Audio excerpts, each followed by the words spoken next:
السلام عليكم يا حبايبي، يا رب تكونوا كلكم بخير وبصحة وسعادة وهنا. أنا بحب دايما أتكلم في مواضيع تخص المجتمع والأسرة والشباب. المرة اللي فاتت اتكلمت معاكم عن الشذوذ وإزاي المجتمع الغربي عايز ينشره ما بيننا. فالموضوع النهاردة مرتبط بيه جدا، وهو موضوع المساكنة اللي هم عايزين ينشروه لينا في مجتمعنا بين الشباب، وبيتناولوه في الإعلام بطريقة مستفزة. يعني كفرد، يعني إيه رأيكم في يعني بيدخلوا الفكرة نفسها في دماغ الشباب. إيه هي بقى المساكنة ديت؟ المساكنة ديت عبارة عن بنت وولد، يعني مثلا يحبوا بعض، يروحوا يعيشوا مع بعض في بيت واحد بدون أي أوراق، بدون أي حاجة تثبت.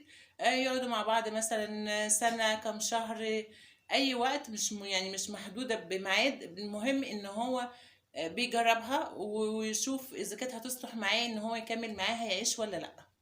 ودي طبعا حاجة مرفوضة من المجتمع، لأنه هو يعتبر ده الزنا. والزنا باين أوي واضح إن هو ملوش أي، يعني أي شرائع أو حاجة ربنا كتبها لينا. ليه أنا بربط الحاجتين دي ببعض؟ تمام. بربطها ليه؟ لأن هما لما حبوا ينشروا الشذوذ نشروه ليه؟ علشان يخلوك انت كفرد او كانسان تبعد عن الفطره دي اول حاجه، وتبقى انت مثلا تغضب ربنا، يبقى انت كمان يعني بينشروا بقى الفسق والفجور والكلام دوت. طيب ايه الفرق ما بين الاتنين؟ وازاي لما انت حب ينشروا الحاجة ديت، لاقي في ناس انها وافقت بالحاجة ديت، وفي ناس رفضت طبعا. فاللي رفض دوت دخلوه من سكة تانية. السكة ايه بقى التانية؟ ان انت هنطلعك برضو من الدين، وهنخليك تغضب ربنا، وهتعمل المعاصي. فهنعمل ايه بقى؟ احنا دخلنا لك من السكة ديت ان انت برضو تخش في الحرام، وفي نفس الوقت يبقى اولادك اولاد زنا. تخيلوا التفكير بتاعهم وصل ايه! ده تفكير شيطاني يعني. ان احنا حتى الحلو مش هنخليه لكم. بص، انا يمكن بتقولوا ان نتكلم في الموضوع ده. احنا اول ما ابتدى يدخل علينا حكاية الجواز العرفي، ناس كتير قوي رفضته، ومجتمعنا كمان رفضه. بس للأسف يعني ما كانش انتشر برضو. هو الخوف ان الفكرة دي برضو تنتشر. ليه؟ لأن الشباب عايزة تجرب كل فكرة جديدة، عايزين يجربوها. عشان في اقتصاديا احنا مش عارفين نعيش مثلا، او الشاب بيستسهل. مش عايزين يصرفوا، تبقى البنت سهلة ويلا وياخدها يجربها ويرميها، وبنتنا بقت سلعة. وكأننا رجعنا لعصر الجواري، ان بناتنا ما بقاش ليهم تمن.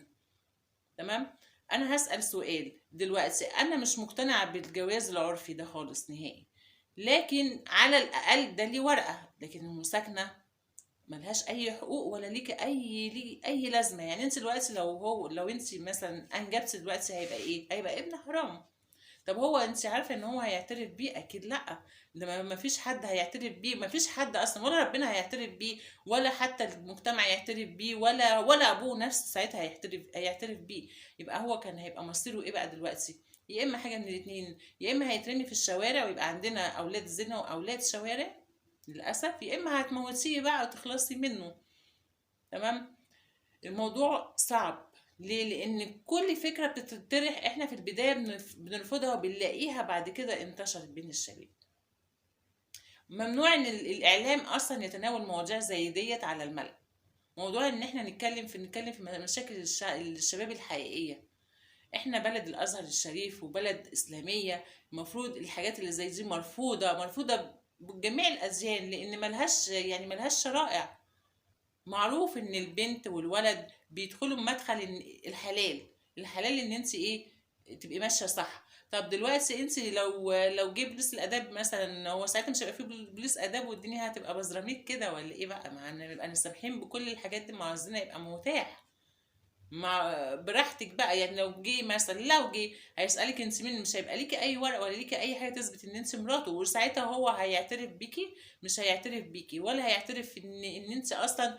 حتى لو جبتي اطفال منه عمره ما هيعترف بيكي. يبقى انت ليه تحطي نفسك في الموقف دوت؟ احنا بنربي بناتنا ونكبرهم ونعلمهم الاخلاق، مش عشان نرميهم، مش عشان خالص.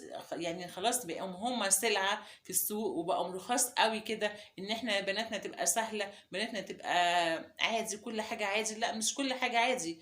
في حاجه احنا بنتمسك بيها اسمها التقاليد والعادات والقيم، الاخلاق بالدين بربنا. ده اللي احنا عايزينه من شبابنا دلوقتي. مش كل حاجه يقولوا لك عليها هتبقى هي صح، او هو ده اللي احنا مثلا ايه هيبقى هو دوت المستقبل بتاعنا اللي هو المظلم. الحاجه اللي بيطلعوك بقى من الدين والاخلاق ويبقى فعلا فعلا انت بتغضب ربنا من كل ناحيه. احنا عايزين الحاجة الطبيعية فينا الكويسة تتمسك بقى بالأخلاق. عايزين ان احنا نعدي مرحلة الخطر اللي احنا فيها، اللي كل يوم اصعب من الاول، بنشوف فيها مشاكل بتدمر حياتنا وبتدمر شبابنا وبتدمر القيم والاخلاق والثوابت والدين. بس ربنا يعني بجد يحمي شبابنا ويحافظ عليهم، ويكون في ناس كده عندها حتة الوعي اللي تكلم الشباب.